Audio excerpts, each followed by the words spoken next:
रंजिश वाली मोहब्बत, रितु जोशी। अगर आपको यह कहानी पसंद आ रही हो तो इस चैनल को लाइक करिए और बेल आइकन दबाकर चैनल को सब्सक्राइब करिए ताकि आप इस कहानी के आने वाले भागों को मिस ना कर पाएँ और आपके इस काम से मुझे मोटिवेशन मिले, मैं और कहानियाँ इसी तरह लाती रहूँ। चलिए शुरू करते हैं। रंजिश वाली मोहब्बत, एपिसोड नंबर 49। अब तक आपने पढ़ा, यज्ञ में हंगामा हो चुका था, प्रलय की शुरुआत भी हो गई थी। आइए देखते हैं आखिर किसने किया है हमला और क्या है उसका मकसद, कौन है वह और क्या है उसके पीछे छिपे हुए राज। चलिए जानते हैं कि आखिर इस महाप्रलय में कौन कौन इस प्रलय की बलि चढ़ता है। चलिए देखते हैं अब आगे। कोई कुछ समझ पाता तभी एक औरत अपनी गोद में एक बच्चा लिए खून से लथपथ साड़ी पहने भागते हुए मंडप की ओर आ रही थी।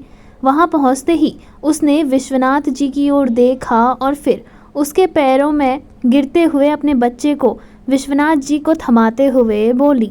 वह औरत बोली, हुकुम बचाइए मुझे, समर सिंह के लुटेरों ने हमला कर दिया है, वह इस यज्ञ को खंडित करने आ रहे हैं, बचाइए हुकुम, अपने वंशजों को बचाइए। मेरे पति ने इस यज्ञ को बचाते हुए अपनी जान दे दी है और मुझे भी नहीं लगता कि मैं बच पाऊंगी। आपसे बस एक विनती है हुकुम, मेरी बेटी को बचा लीजिए हुकुम, अब यह आपके हवाले है। इतना कहकर उस औरत ने विश्वनाथ जी के कदमों में दम तोड़ दिया। कोई कुछ समझ पाता उससे पहले ही खून की एक बौछार होने लगी। समर सिंह के डाकू और समर सिंह खुद अपनी पूरी सेना को लेकर आ चुका था। समर सिंह डाकुओं के गढ़ का राजा था। राजस्थान के हर सियासत के राजाओं से उसकी सांठगांठ थी, लेकिन जब से राठौर परिवार और रजावत परिवार एक हुए और राजस्थान को उनका हुक्म सा मिला, तब से समर सिंह कमज़ोर पड़ने लगा था, क्योंकि कोई भी राजा अब उससे नहीं डर रहा था। और आज महायज्ञ के दिन उसे पता था कि हर कोई यज्ञ में बैठा होगा, इसलिए उसने एक सबसे अच्छा मौका समझा और बस हमला कर दिया। चारों तरफ अफरा तफरी का माहौल हो चुका था। कुछ राजा और कुछ राजसी परिवारों के सदस्य डाकुओं से लड़ाई कर रहे थे ताकि समय रहते यह पूजा संपन्न हो जाए, और एक बार पूजा संपन्न हो जाती तो उसके बाद रुद्र सिंह राठौर खुद ही सबसे अकेले निपट लेता। पूजा चल रही थी, तभी एक राजा की गर्दन जाकर सीधे यज्ञ आहुति के पास जा गिरी। वह तो भला हो एक बॉडीगार्ड का जिसने समय रहते उन खून के छींटों को अपने ऊपर ले लिया, जिससे यज्ञ खंडित नहीं हुआ, क्योंकि अगर एक भी खून का कतरा यज्ञ पर पड़ जाता तो यज्ञ उसी समय खंडित माना जाता। राजपुरोहित जी अभी भी मुस्कुरा रहे थे, लेकिन बाकी सब लोग घबरा रहे थे। वहीं काशी को अब बच्चों की चिंता होने लगी थी। सिर्फ काशी को ही नहीं बल्कि सभी को बच्चों की चिंता हो रही थी। हर कोई बस इस उम्मीद में से था कि बच्चे सही सलामत रहें, क्योंकि राजाओं के वंश ही उनके आने वाले भविष्य का निर्माण करता है और उनके वंशजों को बचाना बेहद ज़रूरी था। कुछ लोग तो भागने लगे। लुटेरों ने आदमी तो आदमी, औरतों और बच्चों को भी नहीं छोड़ा। कुछ औरतों को वह पकड़ कर ले जाने लगे और कुछ को मार दिया। जो उनके साथ चलने को राज़ी हुई उन्हें चुपचाप अपने साथ ले जाने को कैद करके करने लगे, और जो राज़ी नहीं हुई उसे वहीं धराशाही कर दिया। पूजा समाप्त होने वाली थी। हर कोई बस इसी इंतज़ार में था कि बस कुछ और मिनट और पूजा खत्म हो ही जाएगी, लेकिन ऐसा हो न सका।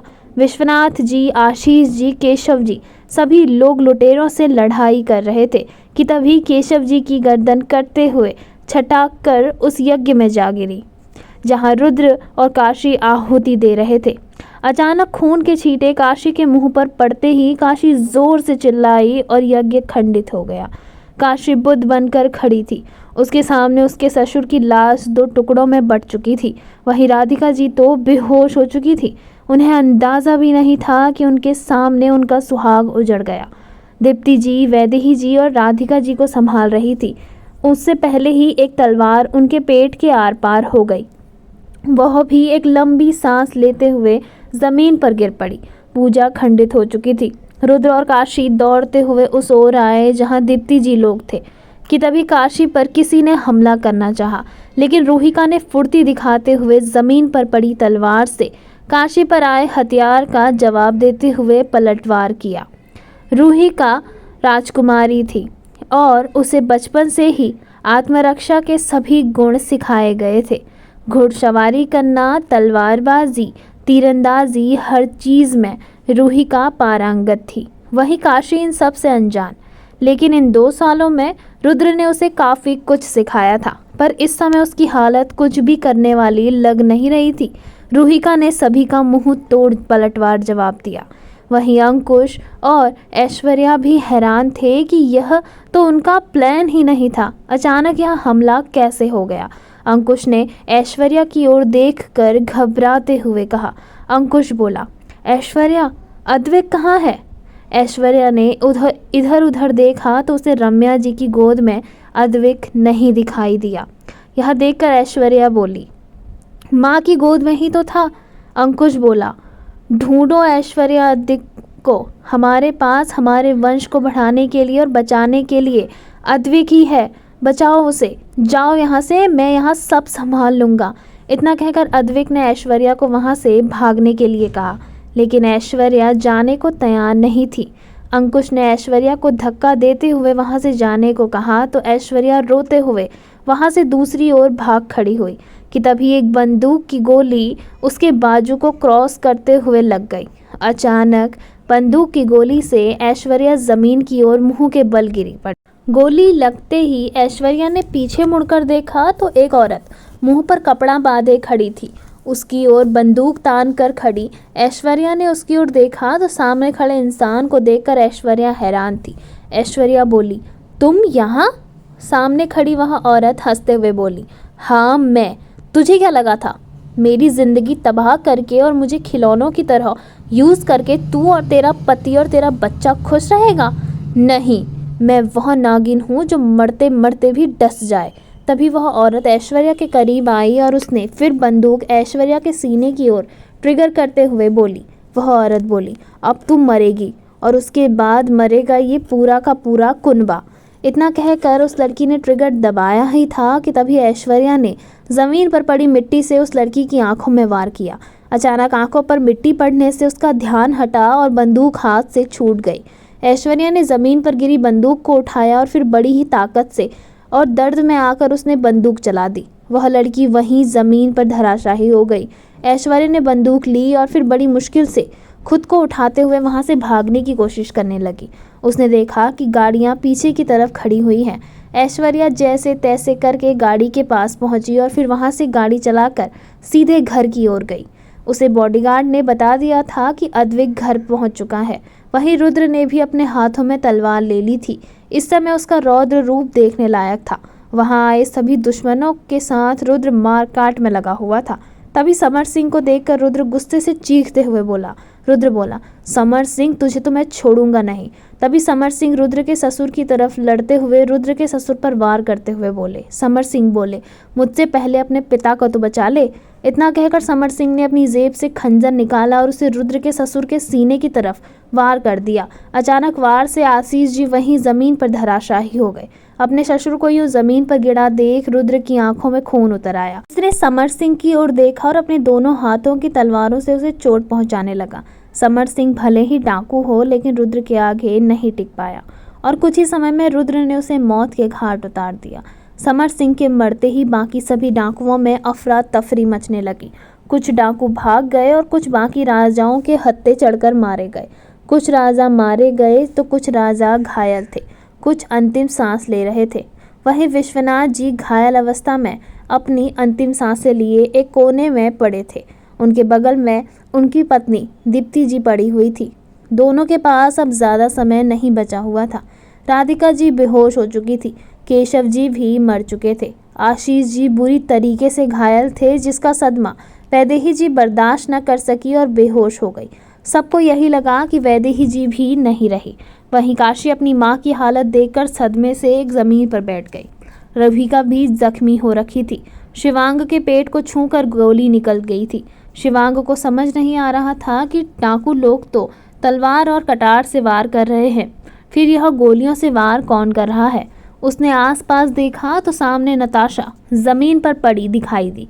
शिवांग ने नताशा की ओर देखा जो इस समय दया की भीख मांग रही थी। शायद अपनी जान बचाना चाहती थी, लेकिन शिवांग की आंखों में तो खून उतरा हुआ था।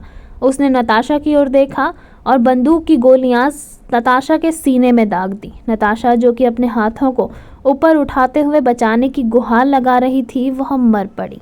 रुद्र, शिवांग, रूही का लोगों ने अपने आसपास देखा तो पूरा एरिया लाशों से भर चुका था। थोड़ी देर में शशांक और पुलिस एम्बुलेंस दोनों ही को लेकर वहां आ गए। उसने घायलों को तुरंत अस्पताल पहुंचाया। इसी बीच रुद्र का ध्यान काशी की ओर गया। रुद्र बोला, काशी कहाँ है? रूहिका बोली, वह माँ के साथ अंदर। इतना कहकर वह सभी लोग वहां से भागते हुए काशी के पास गए। उन्होंने देखा कि वहां विश्वनाथ जी और दीप्ति जी अपनी अंतिम सांसें ले रहे हैं। रुद्र उनके पास आया तो विश्वनाथ जी रुद्र की ओर देखकर बोले। विश्वनाथ जी बोले, मेरे बच्चे, मुझे नहीं लगता कि मैं ज़्यादा देर तक जी पाऊंगा, पर इतना याद रखना कि तुम्हें हमारे वंशजों को बचाना है, हुकुम शाह की गद्दी को बचाना है। पंडित जी की कही बातें कभी खाली नहीं जाती। आद्रजा, व्योम, अनंत, वेदांत की सुरक्षा की जिम्मेदारी तुम्हारी है। इतना कहकर विश्वनाथ जी दम तोड़ चुके थे। उन्होंने दीप्ति जी की ओर देखा। उनकी आंखें खुली हुई थी, लेकिन सिर्फ आंखें ही खुली हुई थी। दम तो वह कब का तोड़ चुकी थी। शायद अपनी पति की बाहों में उन्हें सुकून मिला था। दोनों ही पति पत्नी दुनिया को अलविदा कह चुके थे। वहीं रम्या, जो कि यह सब देखकर जमीन पर घायल अवस्था में गिरी हुई थी, उसे तुरंत डॉक्टर को दिखाया गया। राकेश जी भी इस महाप्रलय का शिकार हो गए थे। रम्या, जो कि अपने सामने अपनी पति की मौत देखकर सदमे में जा चुकी थी, वह चंद मिनटों में ही हार्ट अटैक से मर गई। एक ही समय में अपने परिवार के सभी सदस्यों को रुद्र ने काशी को, रूहिका और शिवांग को दे दिया। रूहिका ने काशी को संभाला। उसने देखा वैदेही जी जिंदा हैं पर बेहोश हैं। वैदेही जी को तुरंत अस्पताल ले जाया गया। तभी काशी के ध्यान में अचानक आया और वह बहुत जोर से चीखते हुए बोली। काशी बोली, रुद्र, हमारे बच्चे। रुद्र, वह कहाँ है? मुझे मेरे बच्चे चाहिए। रुद्र। रुद्र बोला, चिंता मत करो, वह बिल्कुल सेफ हैं। वह दादू और आराध्या के साथ हैं। हमें घर चलना चाहिए, बच्चे घर पर ही हैं। जैसे ही रुद्र ने यह कहा तो वह काशी को गोद में उठाकर सीधे घर के लिए रवाना हो गया। हालांकि समर सिंह की फौज वहां से जा चुकी थी, लेकिन कोई था जो कि छुपा हुआ जमीन पर पड़ा हुआ था। वह कोई और नहीं बल्कि अंकुश था। अंकुश घायल अवस्था में अपने अंतिम क्षण गिन रहा था और इस अंतिम क्षणों में रुद्र और शिवांग का उसकी ओर ना देखना उसे बहुत खटका। रुद्र और शिवांग इतना ज़्यादा उलझ चुके थे कि उन्हें अंकुश का ध्यान ही नहीं आया। रुद्र ने सारी फॉर्मेलिटीज़ पूरी करने के लिए पुलिस को कह दिया था और बच्चों को बचाने के लिए वह घर के लिए रवाना हो गए। अंकुश बस उनसे दूर था, लेकिन उन्हें जाता हुआ देख वह खुद से मुस्कुराते हुए बोला। अंकुश बोला, न तुम्हें मेरी याद पहले थी और न बाद में। मेरी माँ को यूं मरता हुआ छोड़ गए। मेरा बाप इस रंजिश का शिकार हो गया और मेरा बेटा न जाने उसे तुम लोगों ने कहाँ छुपा दिया। पर इतना याद रखना, मैं तुम्हारे वंश को कभी आगे नहीं बढ़ने दूंगा। इतना कहकर उसने बड़ी मुश्किल से अपनी जेब से अपना फ़ोन निकाला और फिर ऐश्वर्या को फ़ोन किया। ऐश्वर्या ने दूसरी ओर से फ़ोन कॉल रिसीव किया। तभी ऐश्वर्या बोली, अंकुश, कहाँ हो तुम? अंकुश बोला, वहीं जहाँ से सब मुझे छोड़कर चले गए। तुम्हें अद्विक मिला? ऐश्वर्या बोली, हाँ मिल गया, राठौर मेंशन में था। बाकी बच्चे भी वहीं हैं। मैं अद्विक को लेकर सीधे शेखावत मेंशन जा रही हूँ। तुम कहाँ हो? तुम सीधे शेखावत मेंशन आ जाओ। अंकुश अपनी सांसों को लंबी लंबी करते हुए बोला। अंकुश बोला, शायद नहीं आ पाया तो तुम हमारे बेटे को यह बात ज़रूर बताना कि उसे उसके बाप की मौत का बदला लेना होगा, राठौर परिवार के हर एक सदस्य से। अगर वह बच भी गए तब भी उसे समझना होगा कि उसके पिता का सपना उसे पूरा करना होगा। राजस्थान के हुकुम शाह की गद्दी पर बैठना ही मेरा सपना है और मेरी अंतिम इच्छा भी। ऐश्वर्या ने यह सुना तो वह रोने लगी और बोली, नहीं अंकुश, तुम्हें कुछ नहीं हो सकता। मैं आ रही हूँ तुम्हारे पास अद्विक को लेकर। मैं तुम्हें कुछ नहीं होने दूंगी। अंकुश, बस तुम थोड़ी देर और इंतज़ार करो। अंकुश बोला, नहीं ऐश्वर्या, शायद बहुत देर हो जाएगी। तुम अद्विक को देखो और उसे बचाओ। अपने पिता के पास चली जाओ, वह किसी को नहीं छोड़ने वाला है। ऐश्वर्या बोली, कौन नहीं छोड़ने वाला है? अंकुश बोला, डीजे। इतना कहकर अंकुश ने फ़ोन कट कर दिया। दूसरी ओर से ऐश्वर्या हेलो हेलो कहती रह गई। अचानक डीजे का नाम सुनकर ऐश्वर्या के होश उड़ चुके थे। उसने अपने बेटे की ओर देखा तो अद्विक गहरी नींद में सोया हुआ था। ऐश्वर्या ने तुरंत गाड़ी घुमाई और सीधे शेखावत मेंशन की ओर चली गई। वहीं अंकुश ने दूसरा नंबर डायल किया और फिर डीजे को कॉल किया। अंकुश बोला, मुबारक हो, तुम जो चाहते थे वह हो गया।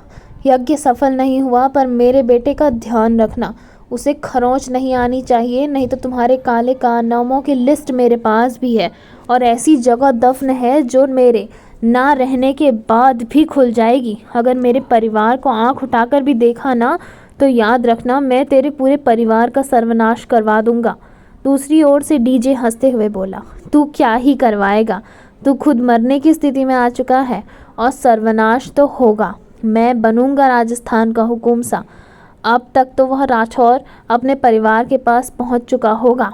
थोड़ी ही देर में बर्बादी की आग शुरू हो जाएगी। अंकुश ने यह सुना तो उसके चेहरे पर मुस्कान आ गई। अंकुश ने फ़ोन कट कर दिया और अपने अंतिम क्षणों में अद्विक के साथ बिताए हुए उन सभी पलों को याद करने लगा। उसके चेहरे पर मुस्कान थी। वहीं दूसरी ओर राठौर मैंशन में कार्तिकेय जी और आराध्या ऐश्वर्या के अद्विक को यूं ले जाने के बाद घर पर चारों बच्चों का ध्यान रख रहे थे, लेकिन ऐश्वर्या का यूं अद्विक को ले जाना उन्हें रास नहीं आया। घर वाले पहुंचते उससे पहले ही कार्तिकेय जी कुछ ठान चुके थे। आखिर क्या सोच रहे हैं कार्तिकेय जी, और क्या वह करने वाले हैं कुछ बड़ा प्लान? जानना बेहद दिलचस्प होगा। क्या होगा आगे कहानी में उनका अगला कदम, जानना बेहद दिलचस्प होगा, जो हम जानेंगे कहानी के अगले भाग में। आपको कहानी का यह भाग कैसा लगा, कमेंट सेक्शन में कमेंट करके ज़रूर बताइएगा। धन्यवाद। अगर आपको यह कहानी पसंद आ रही हो तो वीडियो को लाइक करिएगा, शेयर करिएगा, कमेंट करिएगा और बेल आइकन दबाकर चैनल को सब्सक्राइब करना ना भूलिएगा।